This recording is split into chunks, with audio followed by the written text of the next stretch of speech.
ثاقب خان صاحب آپ سوال کیجئے. ثاقب خان. السلام علیکم استاد محترم. وعلیکم السلام.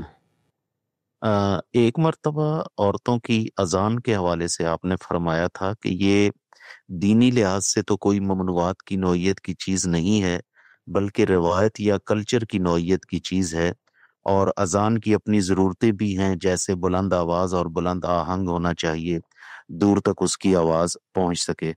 تو آج کے دور میں تو اس سب کے لیے جدید آلات کی مدد سے کوئی مسئلہ نہیں رہا. کیا محض روایات یا کلچر کا اسیر ہو کر عورتوں کو اذان دینے جیسے پاکیزہ عمل سے باز رکھنا دینی اور اخلاقی لحاظ سے درست ہے، یا یہ سب کچھ ہم رسول اللہ اور دور صحابہ کی روایت کی پیروی میں ایسا کرتے ہیں؟ شکریہ.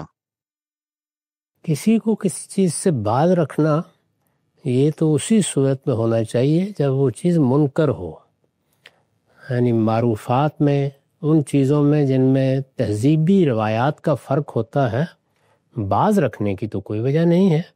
البتہ یہ ہے کہ خود میں اپنے لیے یا کوئی عورت اپنے لیے یا مرد اپنے لیے کیا چیز پسند کرتا ہے، کس چیز کو موضوع سمجھتا ہے، اس کا بڑا انحصار عام طور پر ماحول سے بھی ہوتا ہے. یعنی بہت سے معاملات ایسے ہیں جو اپنی جگہ جائز ہوں گے لیکن ماحول میں، تہذیبی روایت میں ان کی گنجائش نہیں ہوتی. تو اگر ایسا کسی جگہ ہے تو اس کو آپ باز رکھنے سے تعبیر نہ کریں. میں نے اس وقت بھی جب اس سوال کا جواب دیا ہوگا تو پوری بات واضح کر دی ہوگی کہ یہ کوئی دینی ممانعت کی چیز نہیں ہے.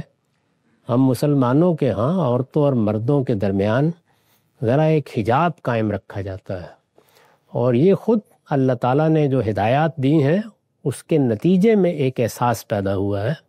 اس طرح کے احساسات کلچر اور تہذیب میں تبدیل ہو جاتے ہیں. تو اسی طرح کی چیز ہے یہ، اس کو دینی حکم بنا کے نہ پیش کرنا چاہیے، نہ اس کی بنیاد پر کسی کو باز رکھنے کی کوشش کرنی چاہیے.